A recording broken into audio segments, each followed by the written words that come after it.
Несмотря на летний настрой погоды, отопительный сезон продолжается в домах и учреждениях Вуктыла, Воркуты, Инты, Печоры и Усинска. В остальных муниципалитетах, по данным МинЖКХ, работа котельных остановлена. Отметим, в 9 муниципалитетах из-за вернувшихся на время холодов это сделано со второй попытки. МинЖКХ просит на местах не ослаблять подготовку к новому сезону и обращает внимание на тех, у кого обнаружились недоработки в текущем. 6 муниципальными образованиями паспорта готовности не были получены, но по итогам повторных проверок Ростехнадзора акты готовности выданы 3 муниципальным образованиям. Муниципальный район Ударский, городское поселение Троицко-Печорск и городское поселение Емба ни паспорта, ни акты готовности к отопительному периоду не получили.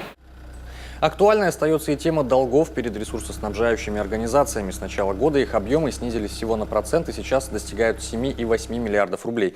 На 34% выросли долги бюджетных организаций. Отчасти это связано с тем, что в рамках исполнения майских указов часть своих средств они направили на индексацию зарплат работникам.